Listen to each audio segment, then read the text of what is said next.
podcast. I'm your host, Joel, with my guest co-hosts, Don and Isaiah.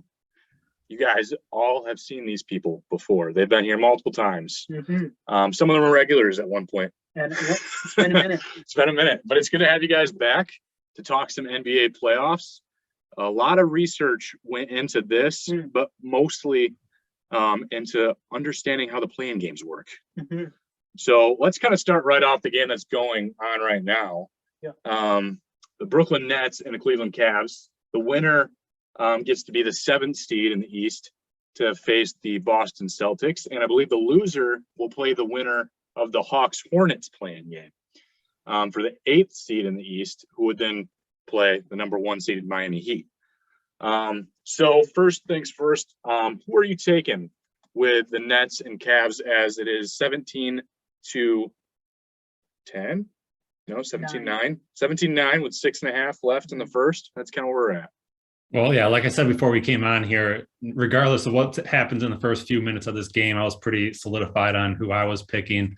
The Cavs are a cool team to watch. They have a bright future with some of their young guys. I almost wish they lost a couple more games so that they could be in the other playing game and maybe have a little bit more playoff life to them. Because I think the Nets are, with Kyrie and Durant being able to play now and them being comfortable and, like I said, on the main stage back into the playoffs, they're going to be full steam ahead. So I think the Nets will overpower them in this one and done game. Yeah, I agree. I think, with Kyrie being able to play at home now, I think they're going to be in Cleveland. I think the only thing I'm worried about with Cleveland, similar like you said, Don, I wish they would have played in the other play-in game because I feel like Brooklyn's going to beat them and they're just like with the youth, they're going to be dejected and they're going to be kind of mad that they didn't win this game. And I don't think they're going to rise to the occasion with either Atlanta or Charlotte, which we'll talk about in a second, probably Atlanta. But whatever team comes out of that game is going to be, I think, a much hungrier team. And I think Cleveland might be a bit dejected after this game and just not willing to rise to the occasion of winning another game after taking a blow like that. Yeah, I think Joe Harris is out of this game for the Nets. Then on top of that, Ben Simmons is also out of the game, but I still think it's not going to be enough to, deal with Durant and Irving. Seth Curry, I think, was cleared for this game. Goran Dragic was cleared. Mm-hmm. So they've still got LaMarcus Aldridge, Andre Drummond, Nick Claxton, Blake Griffin, bunch of names there that have been huge contributors, even in the absence of those guys. Are we expecting to see Joe Harris, or is he for sure out for the year? And then I think Ben Simmons is going to come back in the next round or two.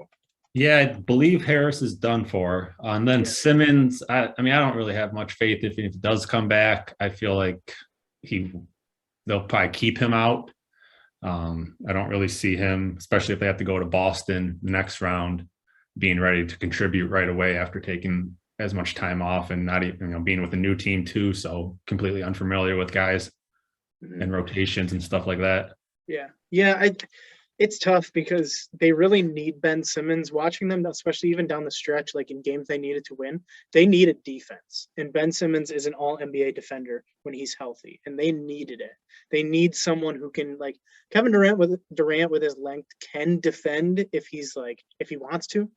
He doesn't always want to. Sometimes he just wants to drop 55 points and use offense as his best defense. But Ben Simmons, they really need the defense. They need someone to go up against Jason Tatum, go up against Giannis, go up against the best player on the other team if they want to make a deep run. So if Ben Simmons comes back, I think their second round, whether it's Miami or whether it's Boston, I think they're going to need Ben Simmons' defense.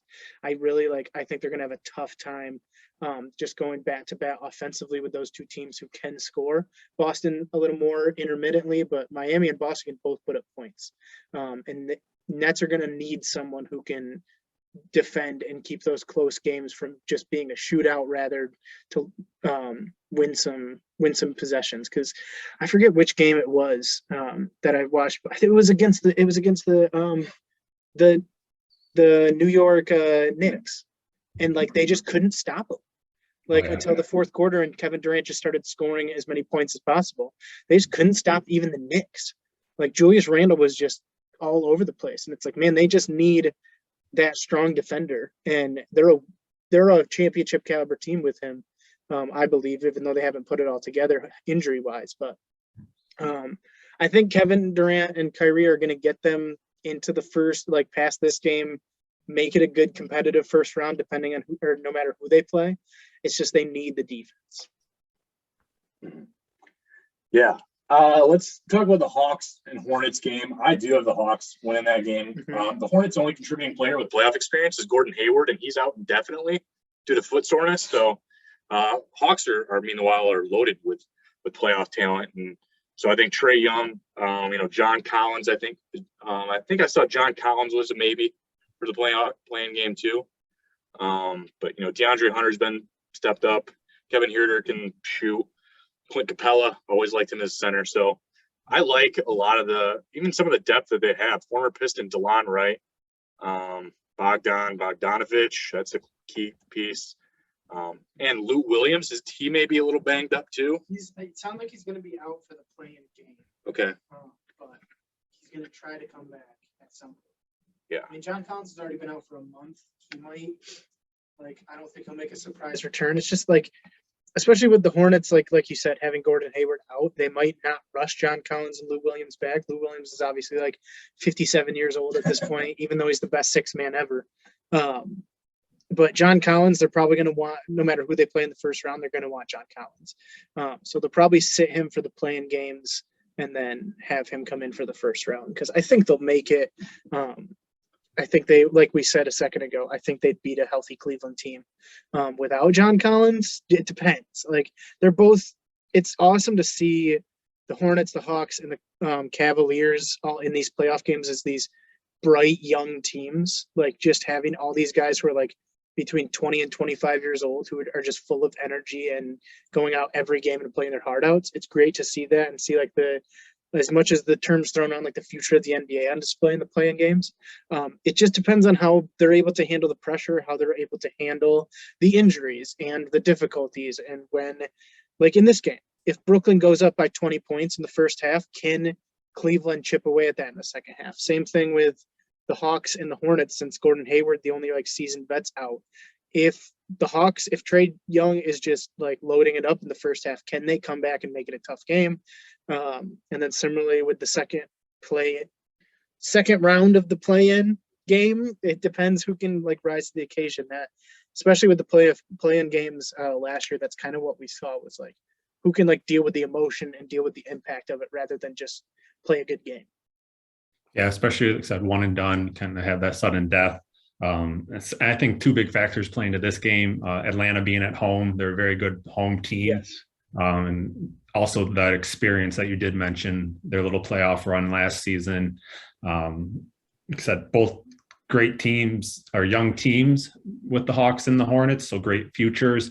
I do like, as you mentioned a little bit, the play-in game where you have that kind of bright future of the NBA where, that one and done game, they can put on a show, they can get some momentum, they can kind of feed off of the crowd if they're home and whatnot. But in a 7-game series, first to win 4, it's tough for some of these younger teams to deal with the likes of, the Miami 76ers, the Bucks. But I think the Hawks in the end will win this game, again, just due to them being at home and also their experience in the playoffs kind of rising to the occasion.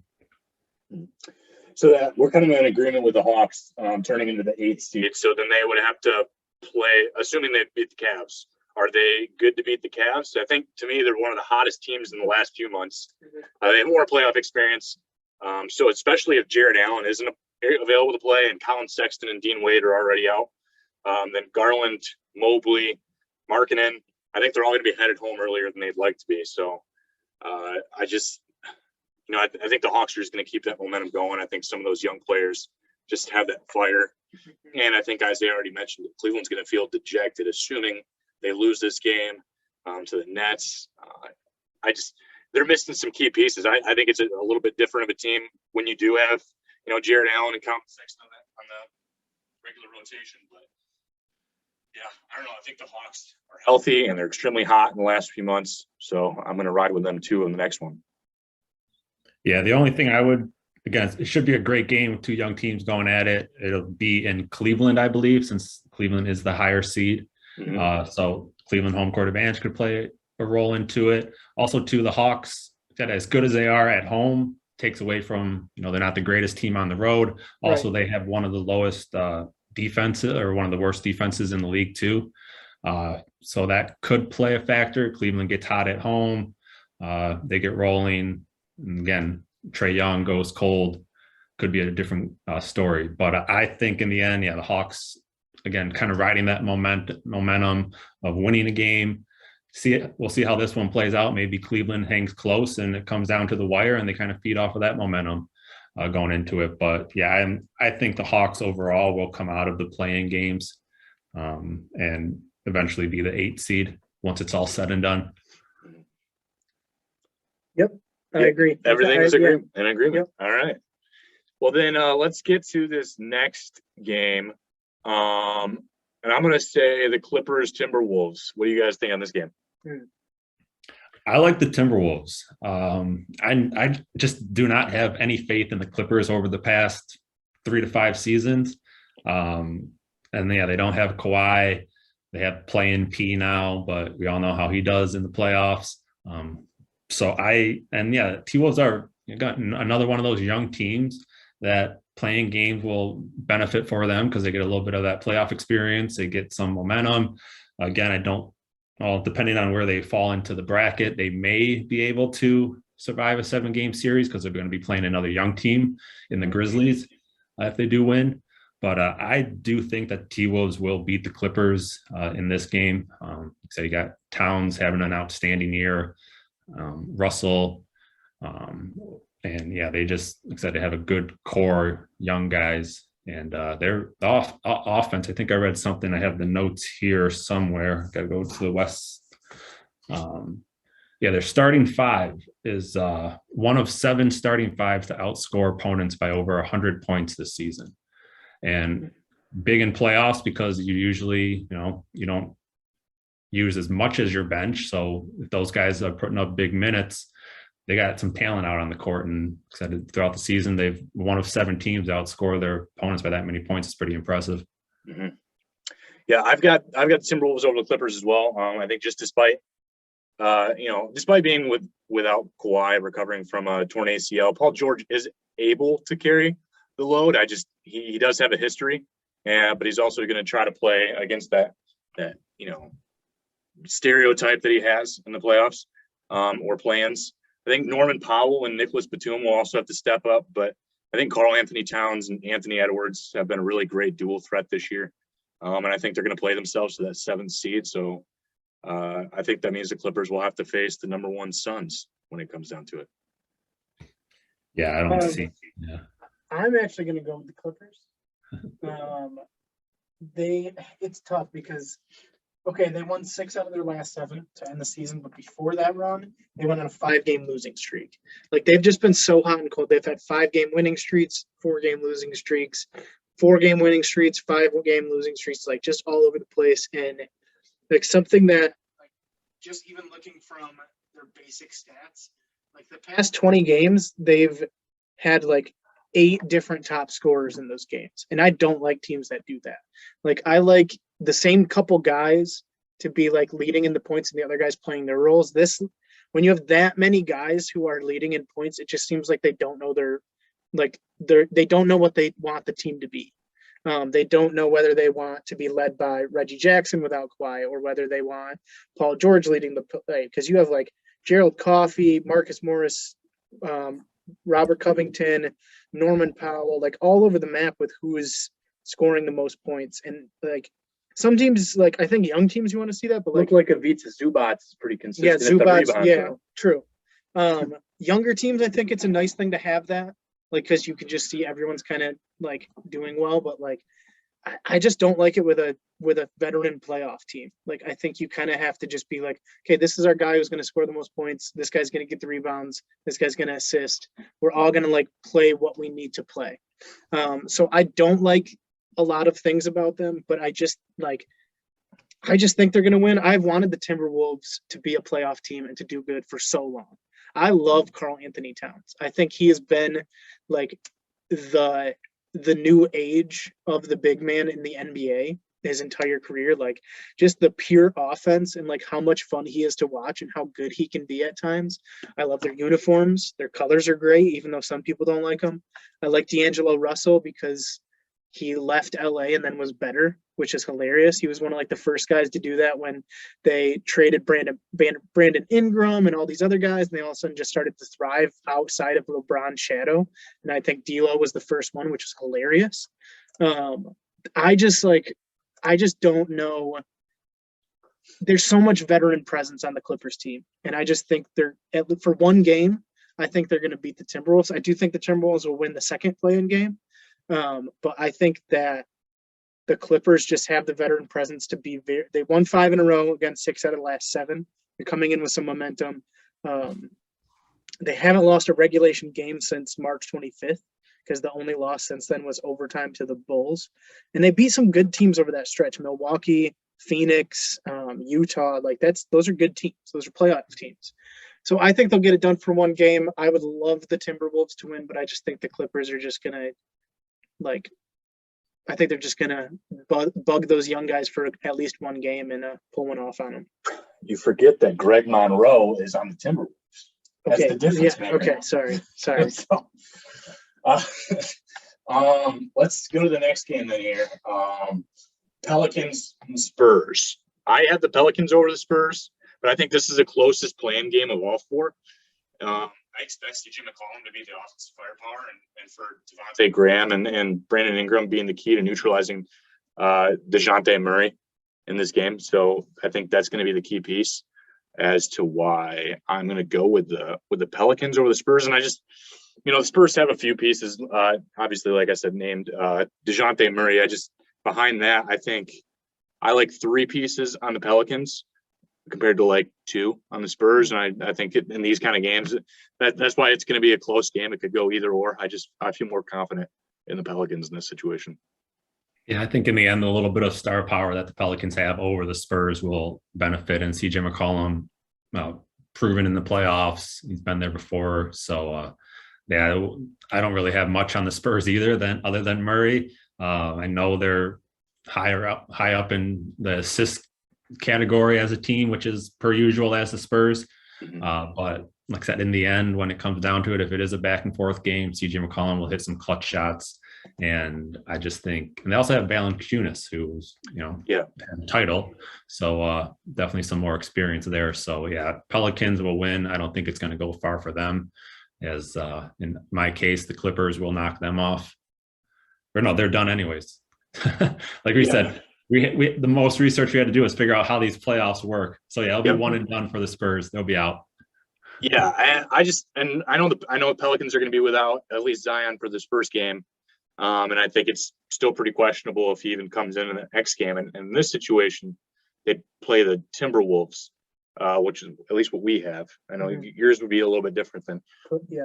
But I just don't anticipate Zion Williamson swooping in and like saving the day or saving the season for the Pelicans. I think he's going to still be listed out indefinitely, recovering from foot surgery. But Karl Anthony Towns matched up against Valanciunas is one of the better matchups, I think, early in this playoffs. But I like KAT quite a bit, and I think Timberwolves are capable of winning that game too, and basically making the Pelicans 2 and done. Yep, I think the Pelicans will win this game. I just think they'll be out in the next one, regardless of who they play. I mean, you'd hear Zion coming if he did make a miraculous return, but he's just not going to. It looks like Brandon Ingram, he's listed as out, but he's probably going to play on Wednesday. So yeah, I think the Pelicans will beat the Spurs. Maybe Greg Popovich will finally retire. And then I think whoever wins it, I think they're going to lose in the next play-in game anyway. So it'll be I feel like it should be a good game. I mean, Greg Popovich, you can never – he's like Bill Belichick. You really can't count him out. When he has a bad team, like he can still coach them to a win and to a competitive playoff series because he's done it so many times with so many different teams, like with superpower teams and with no-name teams. He's made no-name guys into superpowers. Like he's just an incredible coach, but I just think the Pelicans get it done. But they will lose to the in my bracket, the Timberwolves in the second play game. What do you think of that, Don? You taking the Timberwolves over the Pelicans too?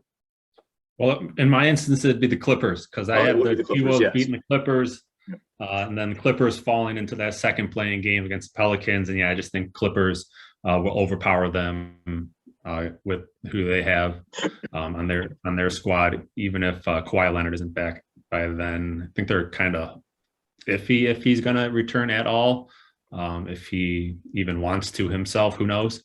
But yeah, regardless if they have him or not, I'll say they probably wouldn't have him until they got into an actual series. Maybe they'll get past the Pelicans, and that game will be in LA too. So a little home court advantage.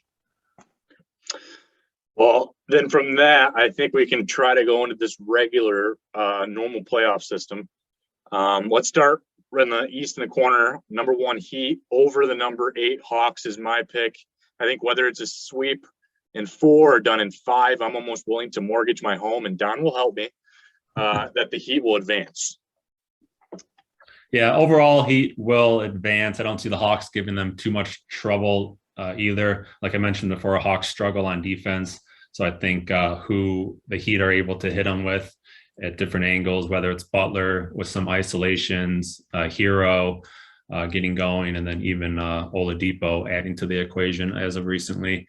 Again, I just think they overpower the Hawks in a series. Maybe Trae Young will have a couple good games here and there to make it entertaining, maybe win 1 or 2. But yeah, I said I don't think the Heat are going to sweat this one too much, and they should advance. Even though the Heat haven't been great as of lately, and I said feel like Hawks, if they could get rolling, but I don't think they will get rolling, and especially this early on in the playoffs, I think the Heat will put them out kind of before they can get going and before they even start.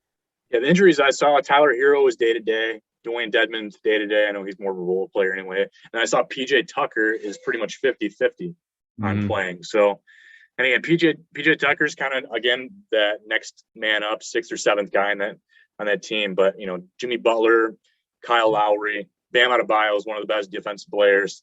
Duncan Robinson with the stroke. They've got guys that'll be able to step up.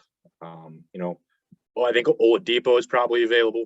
So they've got a few guys that can play around. And we talked about some of the Hawks guys. I just think, Trae Young, Clint Capella, John Collins being a little banged up, I don't think that's enough firepower to hang. So, yeah, I think Miami's got it pretty easy against the Hawks. Yeah, I mean, Trae Young will show up. He'll have some incredible shots and do things that are like, oh my gosh, it's Steph Curry. Yeah, I think the Heat, and maybe it's just stuck in my brain way longer than it's stuck in anybody else's, but I think the Heat are their own worst enemy. There was that video of, gosh, what's his name? He's been around forever. He's a Heat player that he's won championships. Marquise Morris. No, Haslam.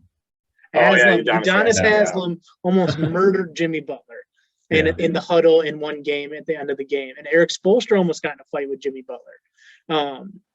That's when they started to struggle a little bit after that. Yeah. Yeah. So I think if that's actually which maybe they put it aside for the playoffs, but if that's actually something where it's causing issues, they might drop a game here and there and it starts to tear at the fabric. I still think they're going to come out of the first round. I just think they're going to really want to do it in 4 or 5 games, because if they have a tough series, I think you're going to see shades of that, of Jimmy Butler. As much as people like how he plays, and I like how he plays, he's a great 2-way player, one of the best in the league. He's a hothead and he's a weird dude. He's just a weird guy and gets he's shown to get pissed at weird things, to get upset with teammates over weird things, with practice and whatnot. He almost put Ben Simmons into an early retirement because he bullied him so bad. It's just a weird dynamic with a personality like that. I think they'll be able to put it aside for the first round. It's just as they go deeper, there might be things that start to show because there's some unrest in the locker room. I can feel that. Let's go with the number 2 Celtics and number 7 Nets. The Nets. Yeah, this one's tough. I think overall the Celtics are going to come out of the series. They've been one of the hottest teams in the second half of the season. The injury to was it Robert Williams is pretty tough. You almost wish they could have had an easier matchup in the first round, because I do believe they're expecting him to be back potentially for the second round. So yeah, if they had him going against the Nets, I think they'd take care of business maybe in 6 or less. But except with, it's hard to go against KD and Kyrie because they're always going to be the 2 best guys on the court. But Celtics, if they're playing the way they are with Marcus Smart having a potential defensive player of the year season, I read today he'd be the first guard to do that since Gary Payton in '94. So that's pretty cool. And then, yeah, Tatum, if he gets going, he could really emerge as a, who's who in the playoff, kind of maybe his year to shine and do something.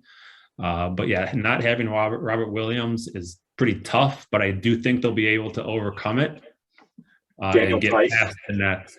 Daniel Tice. Daniel Daniel Tice is only good on the Celtics. Yes. Daniel Tice, and the Celtics have guys like that. I think Al Horford's one of them. And Marcus Smart, they're great on the Celtics. If they go anywhere else, like Tice did for a season and a half, and Al Horford did it for a few years, you really didn't hear their names. If Marcus Smart is the blood, they would trade Jason Tatum almost before they trade Marcus Smart. They wouldn't, but sometimes you think that just of how important he is.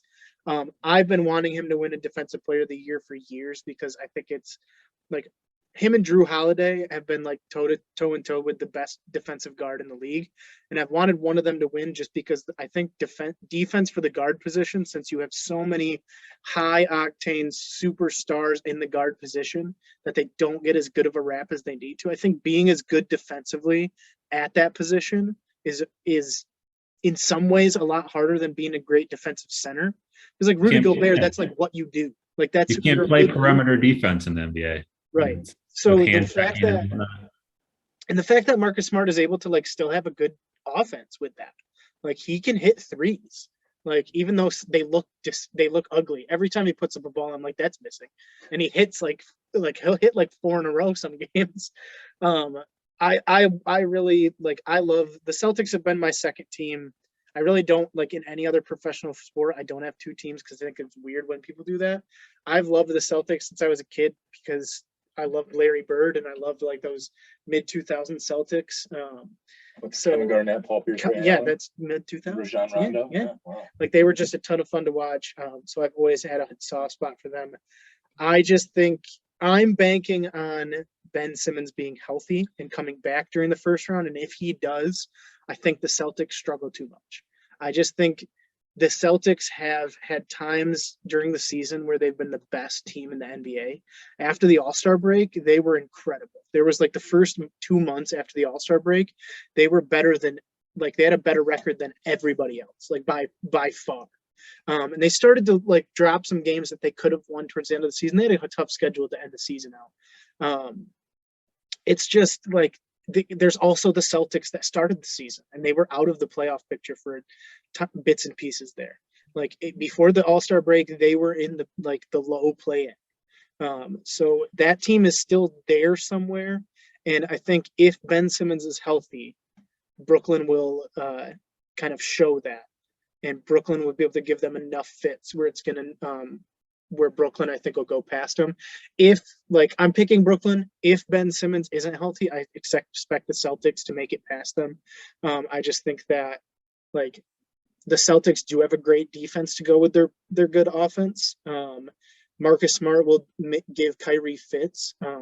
It's just when you have Ben Simmons, Kevin Durant, and Kyrie, your best defenders are going to be spread thin on the Celtics because their assignments are going to be shifting.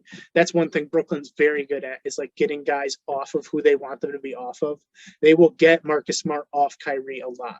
And if you have Ben Simmons out there too, even if Marcus Smart is glued to Kyrie, they're going to have second offensive weapon power. So I think it really depends on that injury situation. If Ben Simmons comes back, Brooklyn wins, and I'm just assuming that's going to happen, that he's going to come back. Maybe not game 1, but I think he'll be back by I think they might split the first 2, and then he could be back by game 3, and I think they take it from there. Yeah, I think with if we talked about Ben Simmons returning, if he returns, comes with defense, comes with a high game IQ, I don't think this is as big of a talent gap as these seeds indicate. So I think this series could go almost for sure 6 games, if not 7 games. And I think without Rob Williams, I think that does beat up a little bit on the depth. We're going to have to see guys like Horford and Tice play a little bit longer than we would normally. But then after that, the depth for the Celtics I have is Derek White, Grant Williams, Peyton Pritchard. And I wouldn't really consider Aaron Nesmith or Sam Hauser as the depth that you would really want. So I like the depth still of the Nets. Kessler Edwards is kind of on the up. Cam Thomas, Griffin, Claxton, Aldridge. I think all those guys go pretty good. And then so if you get Ben Simmons back, this game, really fight myself to not take the Nets. So I ended up going with the Celtics in 7. But I think that will affect them in the next round. And we'll get to that point. I think it's just going to be exhaustion by the time you get to the next round. So I think it's going to take everything for the Celtics to actually advance in this series against the Nets, which, like you said, you see a 2 and a 7 seed and it's like, it should be a cakewalk. And I don't think this is going to be the case. So. The East is so good at the top. Like those top 4 teams are just, I could see any of them coming out. I know we'll get to it, but like there's so much depth in the East. Like it's always been the West that has had all these great teams. Like the East is, and like when LeBron was in Cleveland, he just kind of ran through the East all the time. The East has, since LeBron left, has become like incredibly good. Like Miami, Philly, Brooklyn, Milwaukee. even Chicago at times this year, and the 76ers in Boston. Like you could see there are paths forward for every single one of those teams. And it's tough to pick between them, especially with all the injury question marks that some teams have. And like all these things make it really difficult to pick teams, but we just kind of have to go with what we have in front of us. And like, I hate banking on people to return from injury because they never do, especially Ben Simmons. Like that, there's so many weird people in the NBA. Ben Simmons is one of them. And like, but yeah, it's tough to pick. It's tough to pick games, and like series are going to be grueling. They're going to go 6 games, 7 games, even first round matchups that shouldn't go that long. They're going to go that long. And like Chicago, I mean, they were one of the best teams in the league for a little bit during the season. Like they could come back and give Milwaukee just a run for their money. I don't think they will, but like you never know with how good the East is, and it's going to be a very tough thing for someone to come out on that, but they're going to be battle tested for sure. There was I saw that the East, the 1 through 10 seeds, so all the teams in the playoffs were within 10 games of each other. Yeah. Throughout the season, and by comparison, the West, it was 30 games of each other. Oh wow! Yeah. The definitely has some teams, that's for sure. It came down to the very last day with those top 4 seeds. Like there were paths. I think the Heat were kind of marked in as one, but Milwaukee, Boston, and Philly on the very last day of the season all had paths where they could have ended up at any of those 3 seeds. Like they were all within a game of each other, depending on what happened. The Bucks sat all their guys so that they could play the Bulls, drop down to the 3 seed. And Boston, like Boston should have. Yep. They didn't get the memo. Let's go with number 5 Raptors and number 4 76ers. Again, I think this is actually a pretty good matchup, but I'm actually leaning towards the 76ers.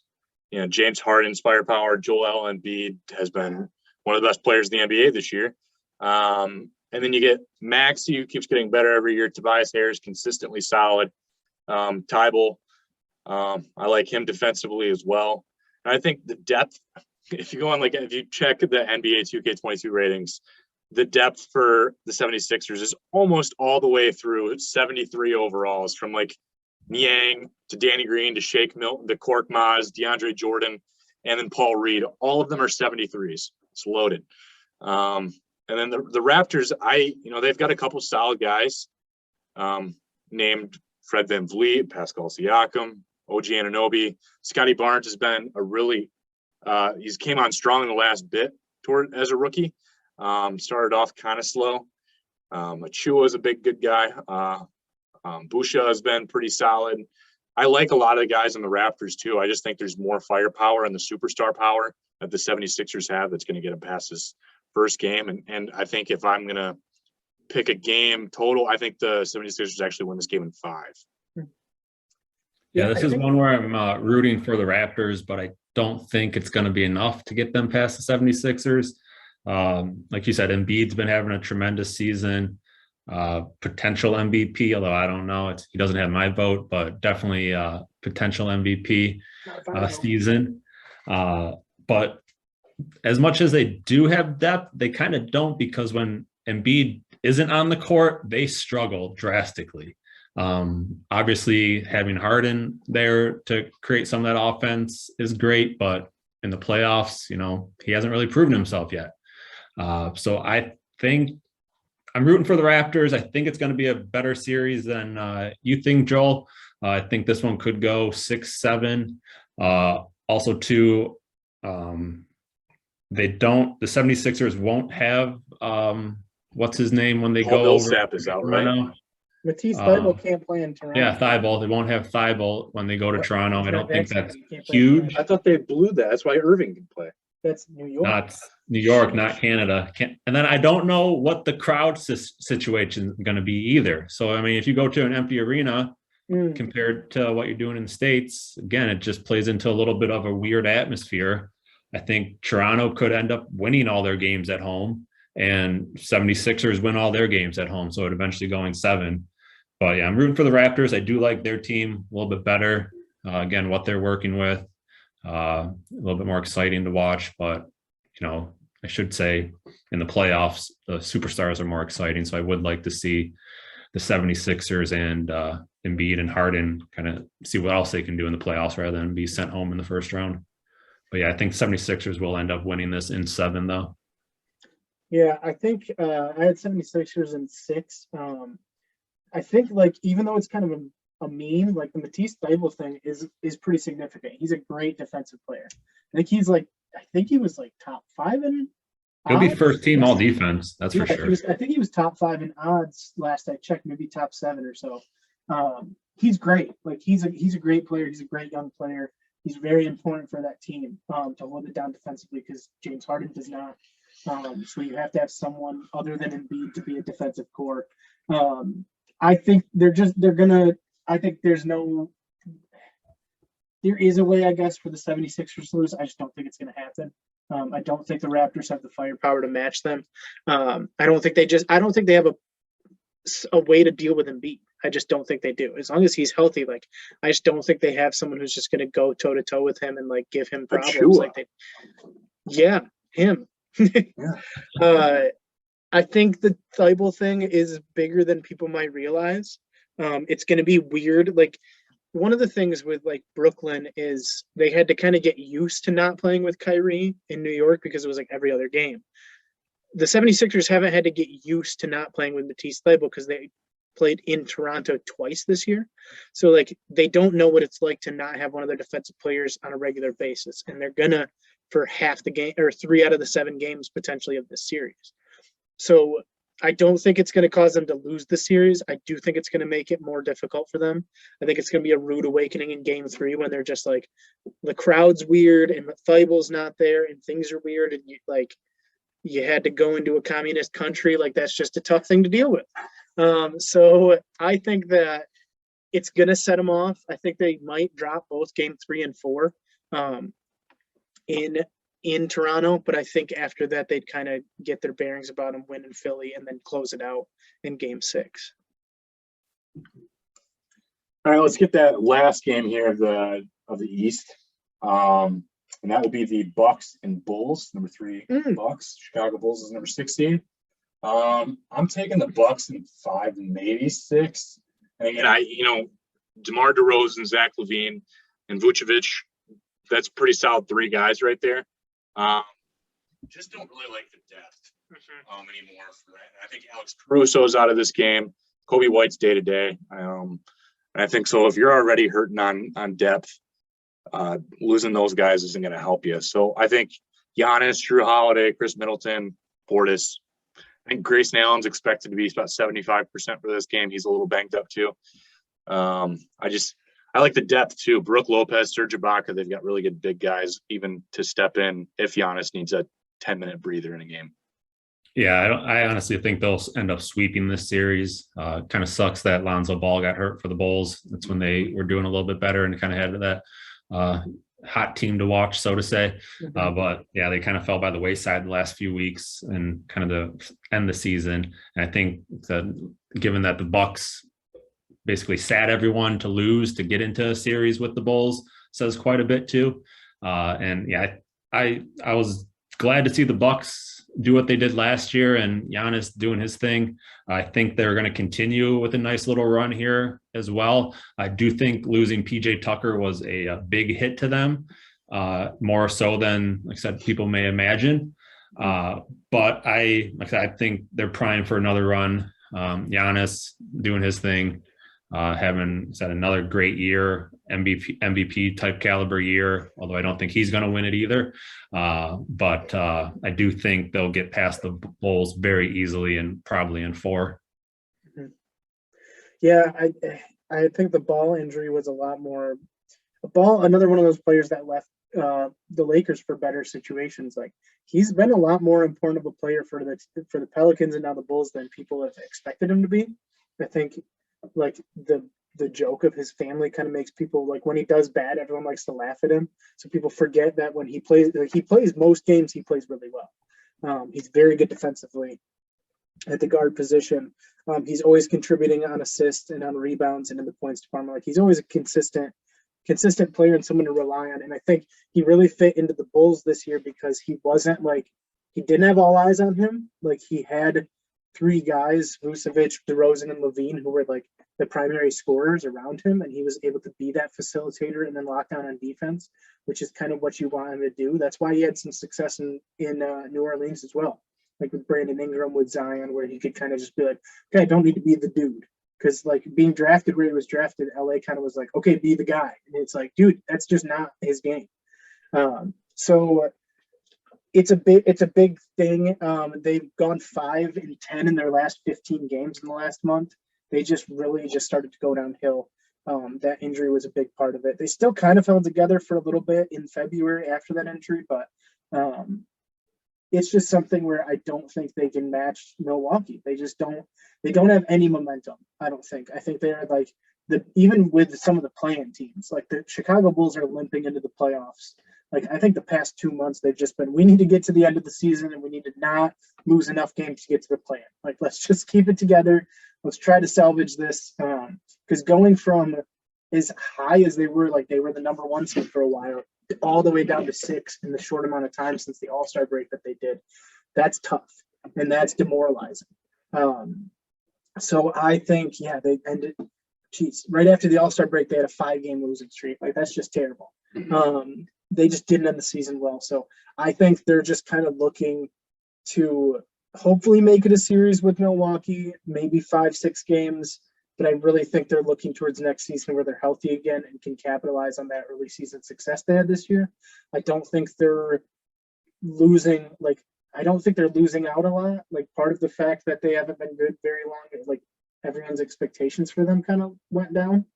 They're not expected to give the Bucks a run for their money and try to make it to the Eastern Conference Finals.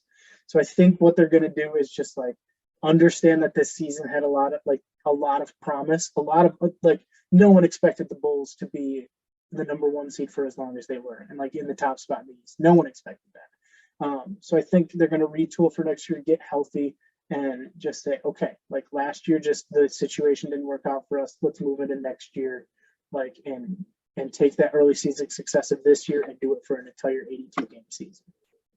Yeah, I don't know how their contracts look, but said given the year that they've had and the momentum that they built in the first half of the season, they could attract or get a trade going, bring in someone, kind of fill out the roster a little bit more because you have, potential to win if you do go there. So yeah, it'll be interesting to see. Like I said, I don't know what their contracts or cap space looks like, but if they can make any moves in the offseason to kind of bump them up into that top tier of the Eastern Conference. Yeah, it looks like they got most of their people on. Yeah, they got to re-sign Zach LaVine. They got to re-sign Zach LaVine. That's the big thing. Derek Jones is okay if you have to, but no. Yeah. All right, well, let's walk over to the West. And ours is gonna be a little bit different for the 7 and 8 seed based on our playing game predictions. But I had the number 1 Suns over the number 8 Clippers. And I'm taking the Suns in 6. And I think the Suns are just kind of everyone's favorite for the most part. I think they're a pretty highly touted team, in everyone's regard. And I just kind of talked about, playoff P if they even get to this point.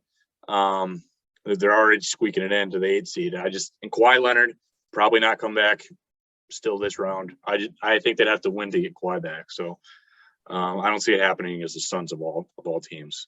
So I think Suns and 6 is pretty easy, is a generous opinion. Yeah, I think the Suns are going to go as CP3 goes. If he can stay healthy throughout the playoffs, they're going to roll. I know, towards the end of the season when they didn't have him, they still did well, but come playoffs, I think that's a completely different story.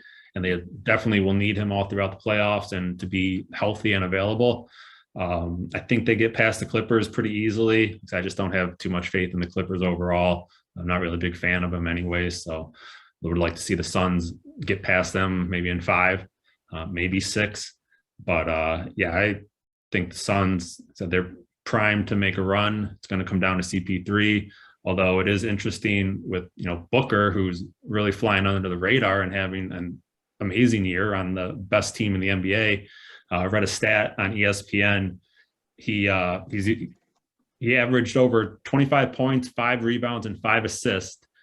And 12 guys have done that before on the best team in the NBA. All 12 have won the MVP. So he'd be the odd one out. But yeah, I don't think he had enough. I was just looking before this. He played in 62 games, so he missed 20 games. Tough to say he's the MVP because I don't think he had a big enough impact. But when you're averaging those numbers on the best team in the NBA, I think he kind of gets the runner-up in my eyes. But yeah, I think the Suns go pretty easily in this first round over the Clippers. I think in 5, maybe 6.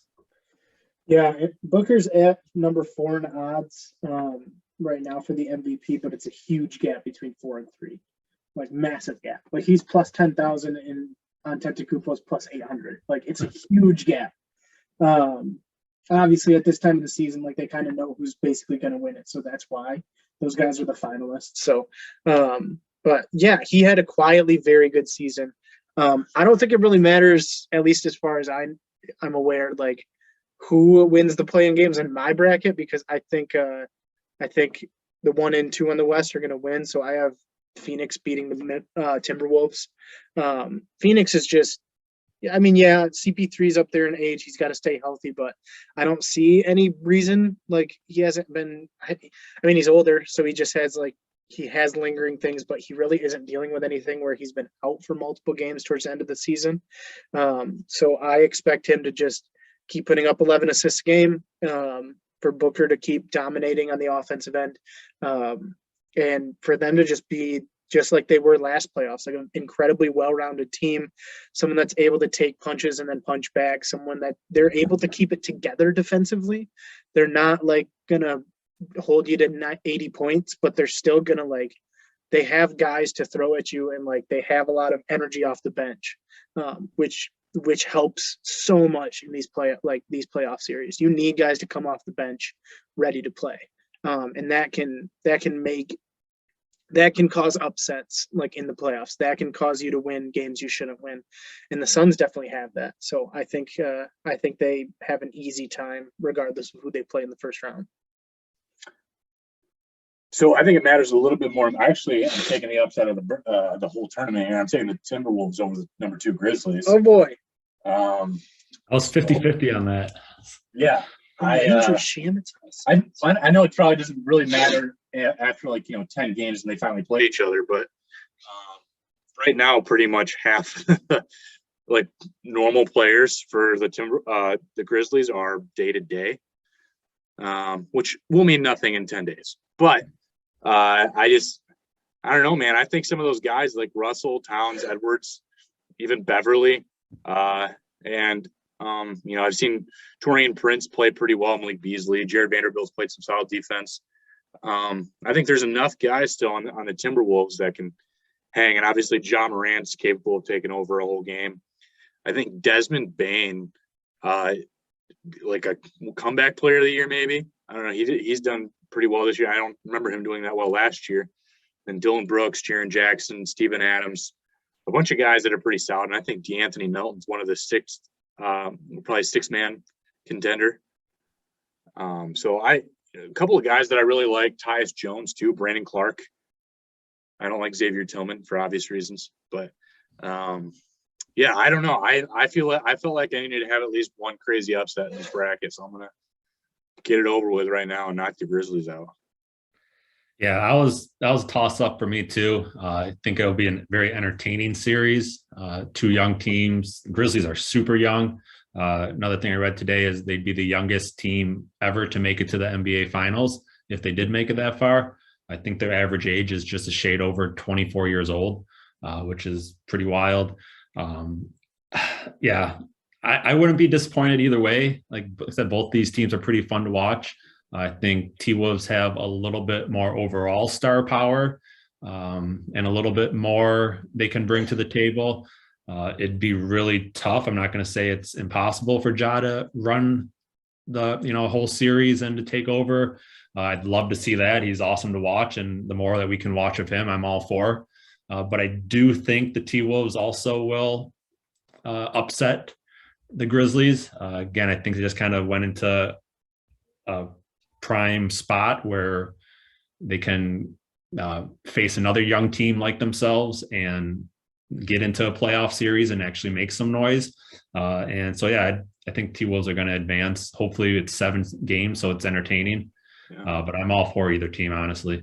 That's what I have, T-Wolves in 7. So I don't know. How are you feeling now? I mean, I have the T-Wolves playing the Suns, so it doesn't matter. Well, yeah, that's what I said. If it was opposite, I wouldn't take the T-Wolves over the Suns. Yeah, same. And then I'd also take the Grizzlies over the Clippers just because I don't like the Clippers. So yep.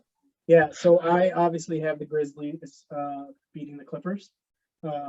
Again, yeah, I think the Clippers can put it together for a game. I don't think they can put it together against a 2 seed in this young of a team. Even though they have that veteran presence, like, the Grizzlies are just going to pour it on against whoever they play. They're just going to be all energy. They're going to be in your face. They're going to be everywhere that they need to be.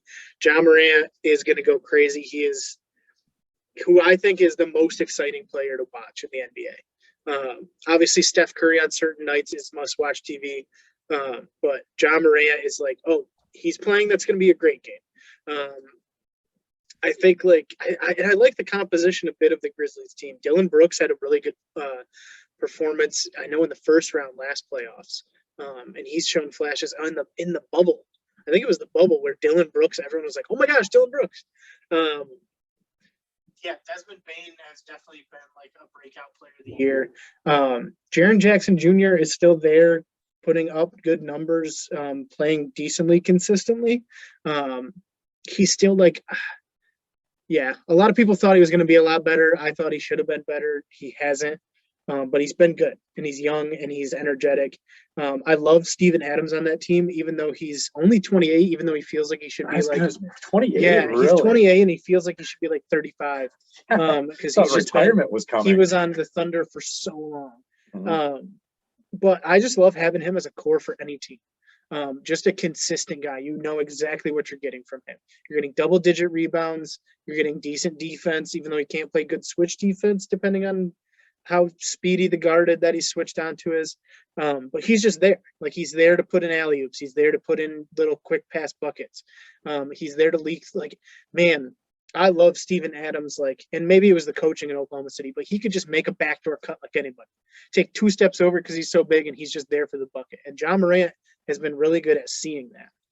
Their team has been very good at utilizing who they need to utilize and putting them in the right positions that they need to be in. So I like the Grizzlies. How deep do they go in the playoffs? I'm not sold on. I do think they passed the Clippers in the first round, though. I would say in maybe even it depends on Kawhi. He can always he's when healthy and on, he can be one of the best players in the league. So he can make anything interesting. But if he's still dealing with injury issues and they have to rely on playoff P and Reggie Jackson, it's going to be maybe 5 games. Well, let's get to the Nuggets Warriors. Number 3 Warriors, number 6 Denver Nuggets. I easily am taking the Warriors in this one. I'm going to say Warriors in 5. I know the Warriors are without James Wiseman for the year, but I think the Nuggets are without Jamal Murray and Michael Porter Jr. So I think that's going to be a little bit beat up. Obviously, Jokic is probably MVP. Will Barton's had a pretty solid year. Aaron Gordon's been okay. I just really, after Jokic, it's like, ooh, I'm not feeling too. I mean, DeMarcus Cousins maybe is your next guy. I don't like this team, man. And then you look at a team like Steph Curry, who probably will play 80% in that first game. I know he's been a little banged up. Wiggins is day-to-day, but he'll be fine soon. Jordan Poole's been stepping up. Draymond Green, I know Klay Thompson's taken a few steps back, probably really rusty after all those years of being hurt. But, and then we talk about what's his face's favorite player, Andre Iguodala. And then Gary Payton the second, because Junior's just too common, apparently. And then Jonathan Kuminga and Bielitsa. There's just a bunch of guys on the Warriors that I think have them poised to hang even with the Suns if we get to that point. So, yeah, and the Warriors got all their guys. Once Steph does come back, I believe. I read something where they only had Steph, Klay, and Draymond for like 11 games this season, all at the same time. They're just kind of interchanging between injuries, the three of them. I'm with you on the same page. Jokic is going to be the MVP. That's really all they have in Denver, and he makes everyone a lot better and kind of controls the game when he is on the court. He's the first player ever in NBA history to have 2,000 points, 1,000 rebounds, and 500 assists in a season. So 2,000, 1,500. So that's pretty impressive. But again, I think it's him doing absolutely everything for the Nuggets, and that only got them a 6 seed in the West. So yeah, I don't think, unless Murray and Porter Jr. can come back, it doesn't sound like, they keep saying they're hopeful. It doesn't sound like they'll be back in time for this series to be impactful enough. Yeah. But yeah, like I said, I almost wish the Nuggets had an easier first round matchup just so that we could see more of Jokic and them be able to get Murray and Porter Jr. back. Because with those three, they made it to the Eastern or the Western Conference Finals when they did have them all.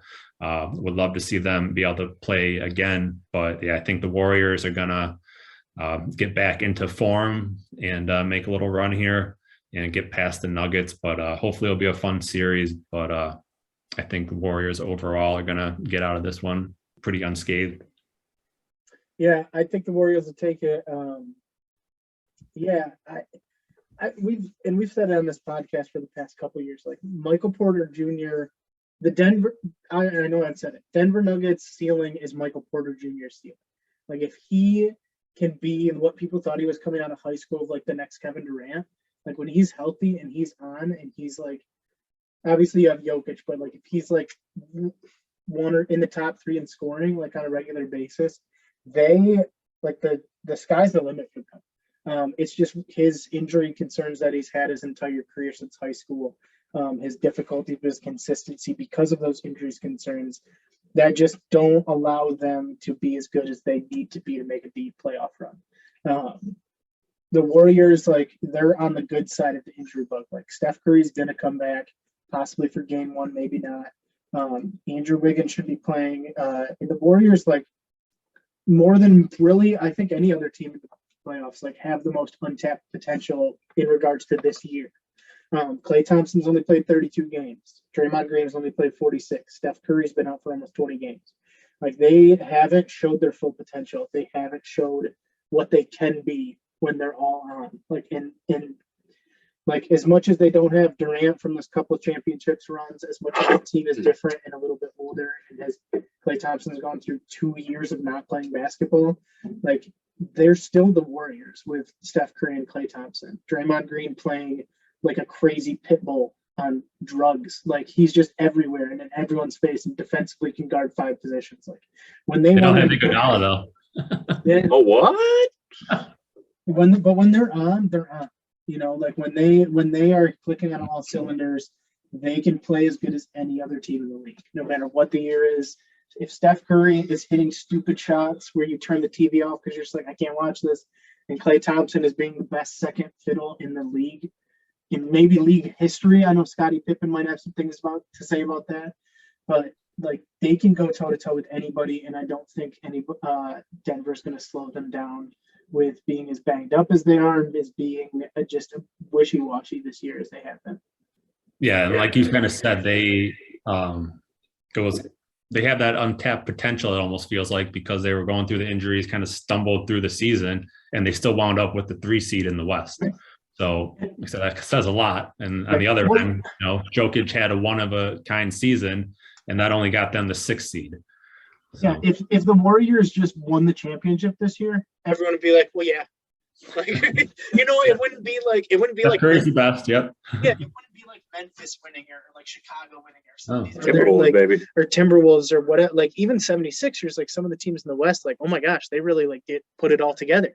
Like if the Warriors won it, it'd just be like, well, yeah, it's Steph Curry, Klay Thompson, and Draymond Green. Like, and Steve Kerr is the coach. Like, no duh. And there are 3 seeds, so like I said, it's not like they're going to creep up on anyone or upset anyone. Right. I think like there could have been easier first round matchups, like if they could have capitalized towards the end of the season and gotten like the 2nd seed and played a play-in team.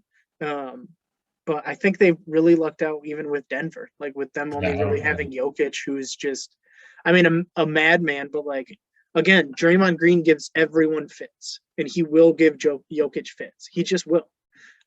So yeah, I wish they had Wiseman healthy. It would be incredible to see like what a fully healthy Warriors team is, which is what we've been saying for like 5 years since they won their last championship. But they can go toe to toe with, like I said earlier, they can go toe to toe with anybody any night of the day or any night. In a 7-game series, it's easy to adjust to one guy with Jokic, but when you're adjusting to Steph, Klay, and even Draymond and Wiggins, yeah, it's hard to adjust to 3 guys. The mid-range king. Yeah. Well, let's go to the last round 1 playoff game. The number 4 Mavs versus the number 5 Jazz. This one's a little bit tougher for me. I did not know where to go. I think this is the hardest one for me to pick. I picked the Mavs in 7, but honestly, to me, the Mavs remind me a lot of the Nuggets, where it's Luka Doncic or Jokic, and it's like, all right, it's nobody else after that. And especially Tim Hardaway's out for the Mavs. Your next best player is maybe Brunson and Dinwiddie.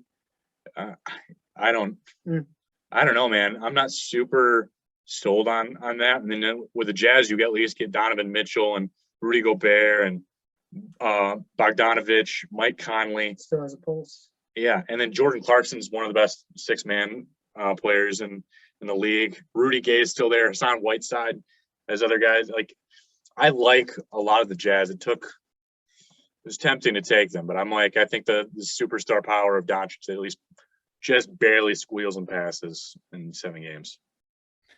Yeah, I'm flipping it. I'm going with the Jazz. I'm on the same page with what you're saying. Mavs really only have Luka. He's works well. He steps up in the playoffs, and he always has, whether it's a crazy buzzer beater, drops 50 points, he, rises to the occasion. I was actually surprised he's 0 for 2 in the first round so far in his career, though. Hasn't gotten out of the first round. So see if he can get that off his back. But again, you're running into a tough Jazz team where I think they're a little bit better than their record. And I think they're also playing, for their future. This is kind of that turning point for the Jazz of, hey, are we going to keep going with this team, or are we going to, dissolve Gobert and Mitchell and kind of see what we can get out of it and, see what else is out there. So I think they're going to be all in. And I know they've had a couple disappointments recently in the playoffs, especially coming in at a higher seed and then really not doing much in the playoffs. So I do think the Jazz are going to play with a little bit more urgency, a little bit more of, okay, we need to prove ourselves. And yeah, I don't think the Mavs are going to be able to keep up with all that. And also, too, Doncic, he sprained his calf in that last game. So we'll see how that comes into play. I always feel like he has a nagging injury anyway, so I'm sure he's used to it by He now. plays like 42 minutes a game. That's all they got. Yeah. I think 7-game series. I think it's going to be another first-round exit for Luka, and not going to be able to get the monkey off his back. And Jazz will go on in maybe 6 or 7. I do think, like I said, Luka will win 1 or 2 games on his own. I don't think he can do it for the full 7-game series though by himself. Yeah, I don't know. As I was just going through all those names and stuff, I was like, how did I not pick the Jazz when I was doing this? I basically sold it to myself. And the first thing I said was that Doncic is basically Jokic. So, I probably should have stuck with the Jazz, but I think it's going to be pretty competitive just with that superstar power of John Doncic. But, the defensive Gobert and Mitchell's already clutch with the ball. I don't know what I was thinking, but I'm going to stick with it because it's what I have. And it's pen to paper. You can't erase pen. Yeah. The only major stat that Luka doesn't lead the Mavs in is blocks. He leads in steals, assists, rebounds, points. Who's first in blocks? I can tell you, Maxi Kleber. Oh, of course. Yeah, so it's just like it makes for fun basketball, but it doesn't lead to long-term success. So I think Utah, just with the firepower they have, they've been a really complete team for years. They just haven't been like at the high end of that. They've just like been good at every position, just not like excellent at really anything except that one year that Donovan Mitchell and Jamal Murray went back and forth with 50-point games. Was that the bubble year? I think that was the bubble year. Yeah, they just went insane, but they haven't put it all together. I don't know if they still do, but yeah, one thing that just looking at his stats, Rudy Gobert is actually having his best offensive year of his career. He is averaging the second most points, but he is the most efficient in his field goal shooting. He's actually averaging more total rebounds than he has in any year in his career this year. So he's just in typical Rudy Gobert form and actually adding more, even more than he usually does.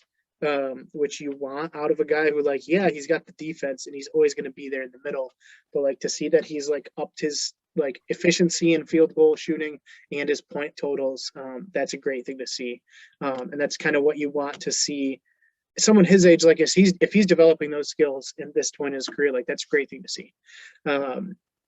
I think they're going to come at you from everywhere. Bogdanovich, was Bogdanovich hurt last year? I think I can't remember. I always get last year and the bubble year mixed up. What one? Bojan. Oh yeah. I feel like he was dealing with a nagging injury going into the playoffs last year. I know they didn't have him in the bubble year, and that hurt them really bad. But Jordan Clarkson, top 5 in odds for 6th man of the year. He's just always there. He can lead the team in scoring on a night if he really wants to and if he gets enough minutes. Mike Conley has gone from being a second all-star when they first traded for him to just being pretty consistent. He's just kind of there in the teens with points and just does what he needs to do. Plays good defense still. I just think that the Mavs have too many holes, and as much as Doncic will he could set a series scoring record against anybody. I just don't think they do enough to beat Utah. Mm-hmm. Who's that guy? What a throwback. Throwback, young me. Yeah. With hair. That's not I wonder where that was from. either. Why'd you get rid of it? Yeah, it wasn't by choice. Trust me. It's that greatest player In Northern Michigan basketball history, right next to it. There you go. Wow, you were a 195 sheet of paper. 195, yeah. Still 6'2"? I was just checking on this. I think I lost an inch. Or Stress will do that to you. Yeah, It's like that was the old basketball days before the gambling, where they didn't actually measure them. Where you could inflate your size by an inch or two. Yeah, I was gonna say it's like the NBA 3 years ago when they remeasured everyone with new standards and everyone lost 3 inches. That was because of Kevin Durant's gambling. 6'5". And you'd still choose number 5 if you could. That was Yeah. I still play in men's leagues out here. I play get number 5 for my jersey if I can. Oh, Deal. Yes, I'll rep it on the next podcast. Don't you worry. I'm glad we all picked Brooklyn because they're up by 20. Yeah. Let's skip right over to the Eastern Conference semis. And that'll be, I think we were unanimous on the number 4 76ers and the number 1 Heat. Mm-hmm. I'm actually going to take the 76ers over the Heat. Me too. And I'm going to do it in 7 games. Yeah, I'm on the same page as you guys. I'm not a big fan of the 76ers, but it's hard to, discredit them when they are actually really good. And they, Embiid and Harden is really enough. As long as those guys are on the court, they're going to give anyone trouble. Ever since they've gotten Harden, they've, been playing really well and have been one of the better teams in the league. And then, yes, especially having Embiid having a great season, I don't see him slowing down. I think they match up well against the Heat, where Embiid and Bam will go against each other, but I do think Embiid overpowers him in that aspect.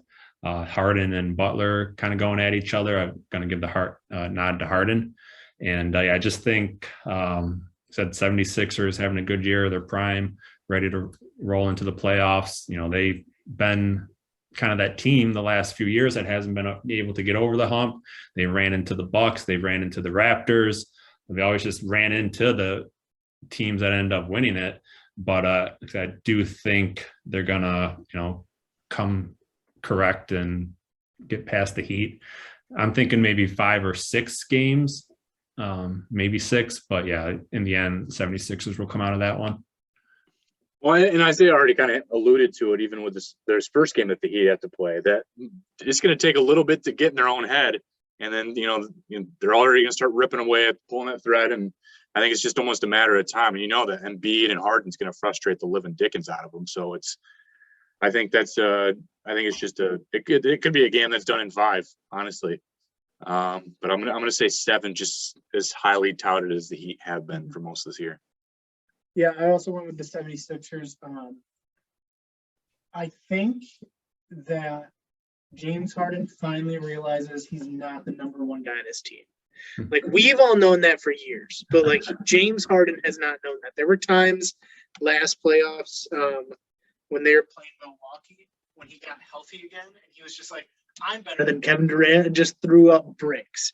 And it's just like, dude, realize that you're an incredible player, but you need to defer to other teammates that have better matchups and have better skill sets for the teams you're playing. And I think Embiid has a better matchup. Adebayo is going to be all over him, but Embiid's just so big and just knows exactly what he's just.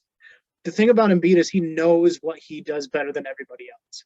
He knows he doesn't try to be what he's not. He knows exactly what he does. He's actually really good. You'll watch some games where he's really not shooting the 3, and you got to expect that he just realizes,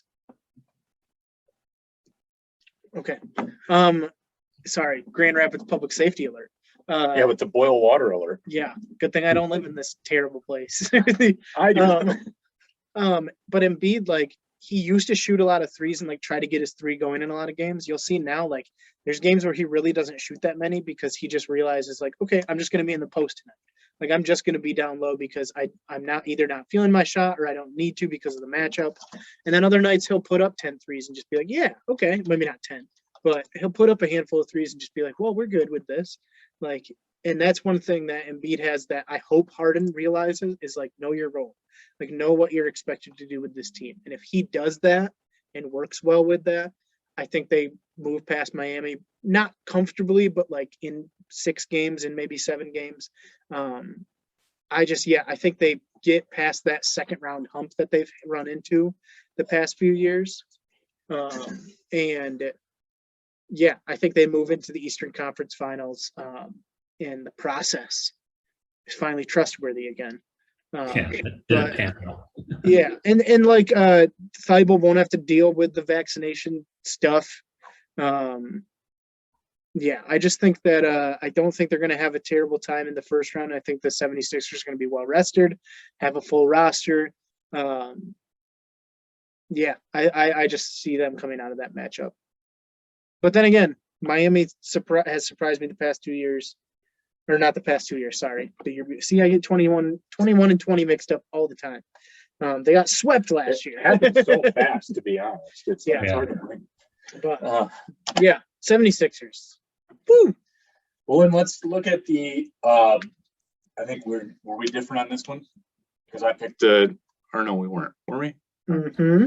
Okay, no, because I have the Bucks Celtics, Mm-hmm. and I have the Bucks winning that game over the Celtics in 7 games. So I, again, staked my claim on it. Ben Simmons will be healthy. Healthy Ben Simmons. I have Brooklyn beating the Bucks. Wow, still riding on 'em. Mm-hmm. Okay. You will be surprised at how far I ride a healthy Brooklyn Nets team and feed into the hype. They're in your finals. No, it's not even a healthy Brooklyn Nets. It's a healthy Simmons. Right, true. That's the difference The playoffs maker, is yeah. relying on a guy who hasn't played in over a year and has freely paid over $20 million to not play. It's just every game that I've watched the Nets, I've been like, they could really use Ben Simmons. It's crazy how much you're suckling at the teat of Ben Simmons. My goodness. Guy who was afraid to Talk shoot about my and rationale. touch the ball I 2 think- playoffs ago. I think if Brooklyn can get past the second round or like beat Boston and Milwaukee, I think Milwaukee and Boston are the most compatible with beating the Nets. Regardless of really who's healthy. Like I think they have the better chance at doing that. I don't think the 76ers or the Heat put as much of a challenge towards the Nets. They don't match up the same way that Milwaukee and Boston do with the defensive matchups and with the offensive matchups. That's the difference. So if Brooklyn can get past Boston and Milwaukee, which is not an easy order. But if they are able to do that, I think they just keep chugging along. And the longer that Brooklyn is in the playoffs, the more they get a healthy Ben Simmons back and get a full healthy roster, like have an entire team that's actually playing all the games. So I'm going with it. He's booking the whole playoffs on a guy who was afraid to shoot a free throw last playoffs or Yeah, 2 playoffs ago. Sheesh. Gosh. Run it. I mean, you're going to need more rationale in the next round. And would it not be an incredible time to see a Philadelphia versus Brooklyn or Eastern Conference Finals, and for Ben Simmons to return to the Philadelphia and just get booed? He'd probably sit out that series. He probably would. Oh, I'm making terrible decisions. The emotional trauma. Yeah. Yeah. I mean, that's why he's sitting, right? Is because of health or mental issues. Yeah. Jimmy Butler bullied him so bad. Hey, don't take mental health is real health. Just stating what he's out with. Western Conference. Let's go to those semis. No, Suns, and I have the Mavs, but we are definitely all different on that. It's probably the Jazz. I'm still taking the Suns. I don't know if you guys will still take the Suns over regardless. I'm taking the Suns 5 games over what I have is the Mavs, but it's probably 6 games if it's the Jazz. Yeah, this was the tough one for me because I do have the Jazz playing the Suns. And again, maybe I'm putting too much stock into the Jazz, but I could see them giving the Suns a run for their money. And again, if, one strained hamstring and CP3 is out for, 2 games or so, Jazz could take advantage of that. They play great at home, not so great on the road. So again, they'll get their games in when they can. I'd have a hard time picking the Jazz to go over the Suns because then that means I'd have to pick the Warriors to go to the finals. I don't really want to do that. But again, like we said, who would be shocked if, Steph Curry, Klay Thompson, and Draymond Green are back in the NBA finals? Oh yeah. Okay. Yeah. Status quo.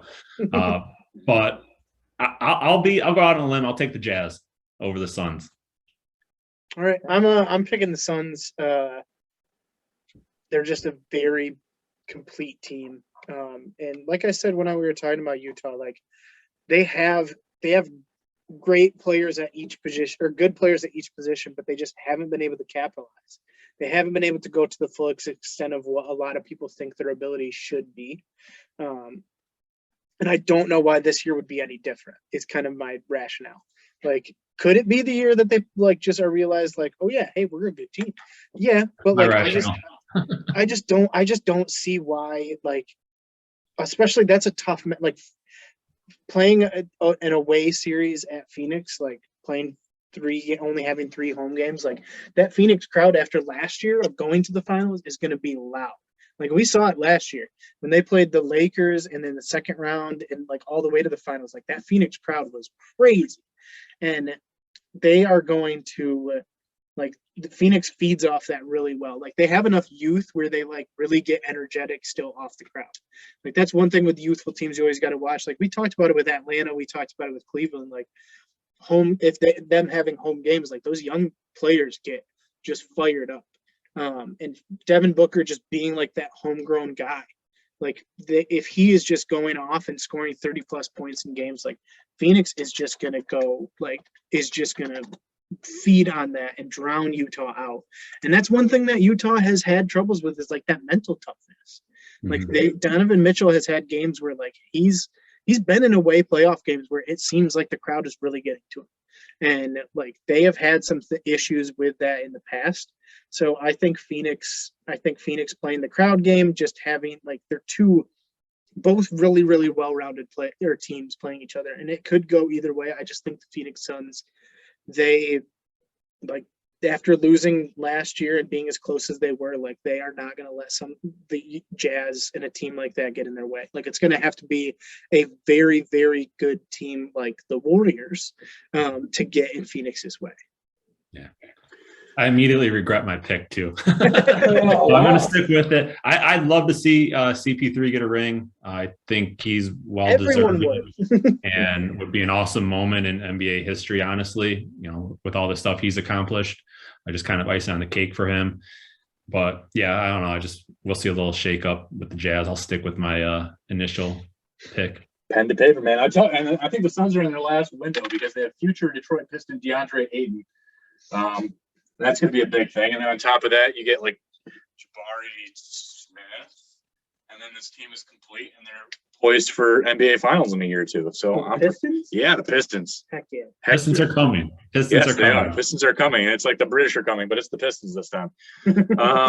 Man, let's go with the 2023 plan. Yeah, 2023. Fingers crossed. It'd just be another bad draft pick if they get a middle pick like that, though, in the lottery. But let's go with the Warriors, and then I have the Timberwolves.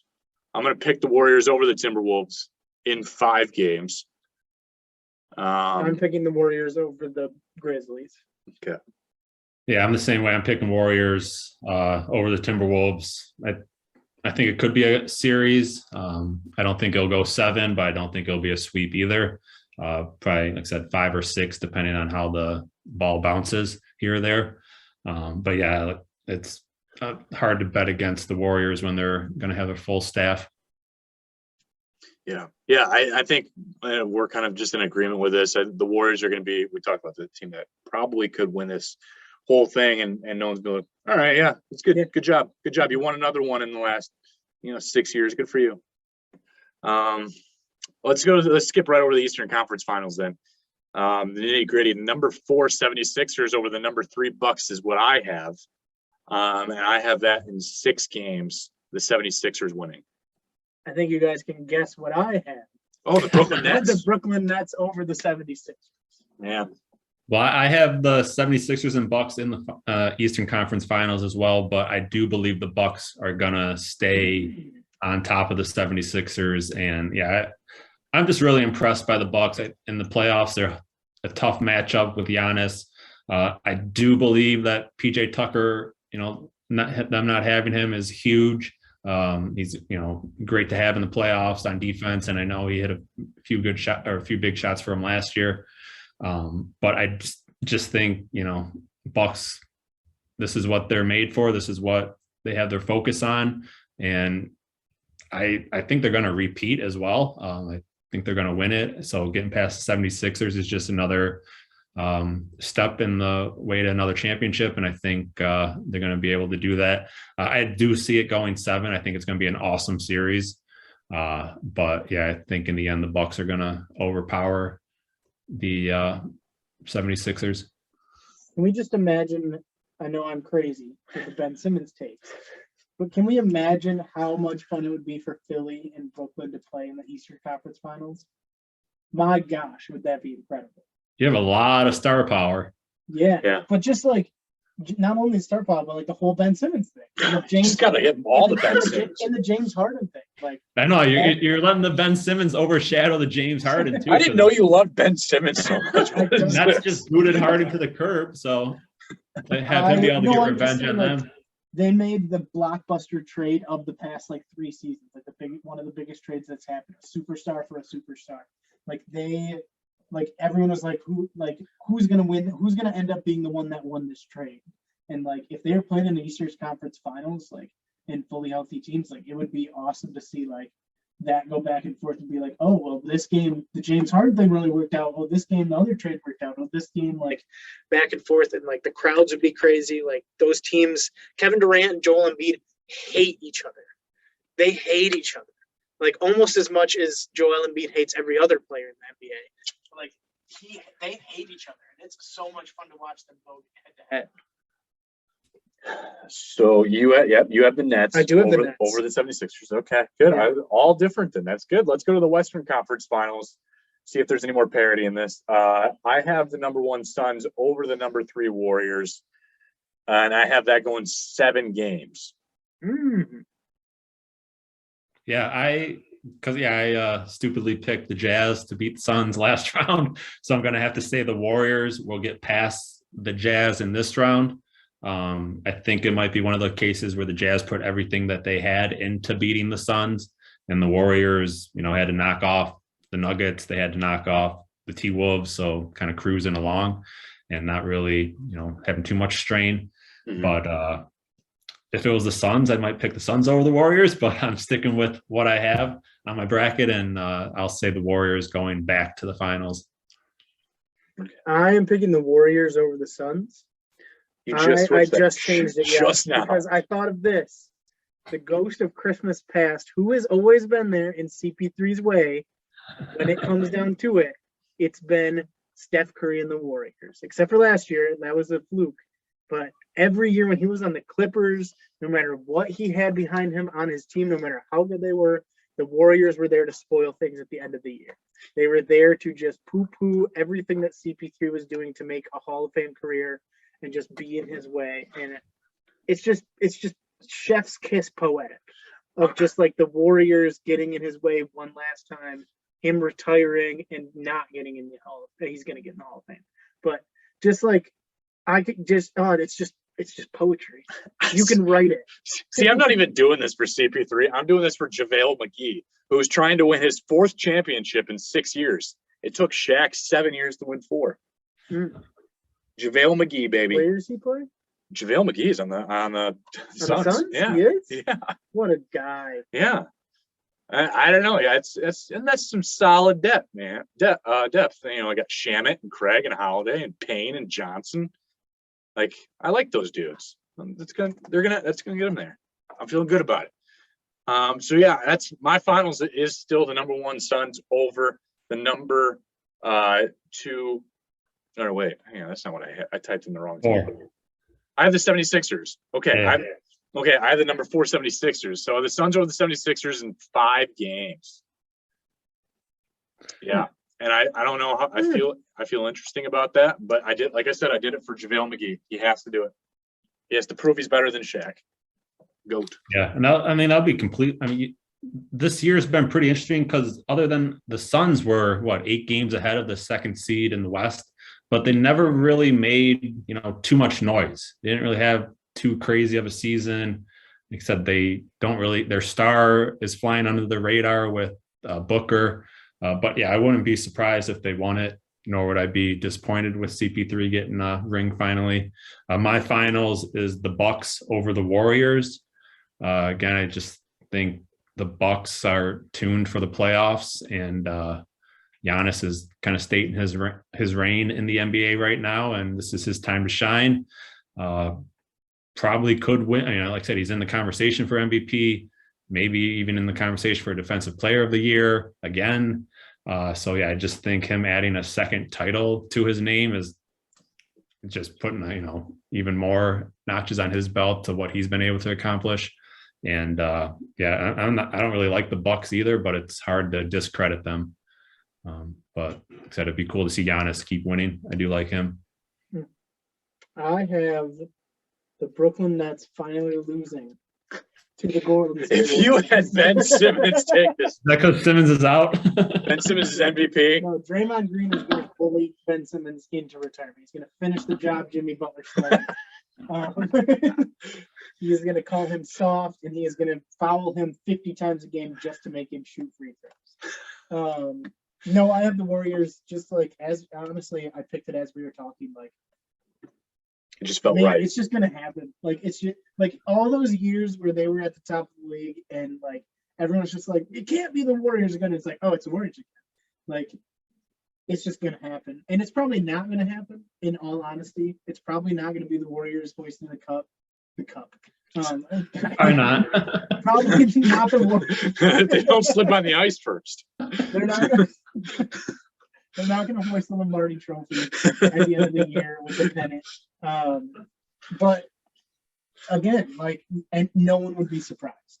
Like, no one would be surprised. And if they're gaining that much momentum and like are just heading down that path again, like, it's like a lot of people talk about like the youth versus veteran presence. Like, the Warriors are the epitome of like that veteran, been there, done that before presence. Like, it's LeBron, literally LeBron James himself, and then the Warriors, who have been the teams that are always there. They know how to win championships. They know how to make playoff runs. They know what it takes, because like half their team has been in that position before. Their coaches staff has been in that position before. The most important players on their team have been in that position before, and with each other as well. Like, they're all going to look up in the Western Conference Finals if they get to that point and be like, oh, we've done this before. Like, we've done this like half a dozen times in the past 10 years. Like, we know exactly what we're doing. Oh, Clay's here? Well, let's just do what we did the last time he was here. So I'm just going to go with the Warriors and pretend that it's 2014. Yeah, and I'm not making any comparisons, but I know earlier you kind of compared them to Jordan and Pippen with Steph and Clay. Kind of the same thing, you know, what Jordan and Pippen did. They won the first three with the one cast, and then they were, you know, more of the veterans. I know they had a completely veteran team when they won the next three, but again, just kind of switched up the role players. And that's kind of what the Warriors are doing. They got the big three of the veteran guys that have been there, done that. And then they have that little bit of youth in there as well. To again, just kind of a different cast for them going back at it healthy. Yeah, there are a lot of parallels. Like, even when the Bulls went for their second three-peat, like, people were just like, they can't just do this again, can they? And they were like, oh yeah, no, they just did it again. And like, they picked up Dennis Rodman, who everyone was just like, yeah, who cares about Dennis Rodman? Kind of like an Andrew Wiggins, and just like, yeah, who cares about him anymore? And then it's just like, oh no, he's very important to this team. Like, it's just something that, like, again, we said it earlier. I think we've all said it at this point. Like, who would be surprised if in a couple months' time the Warriors are just like, hey, we're having another parade. Like, you guys thought we were done, but we're back. So yeah, and 2 years ago they had what, the number 2 pick, was it? Mm-hmm. When they got Wiseman. Yeah. Yeah.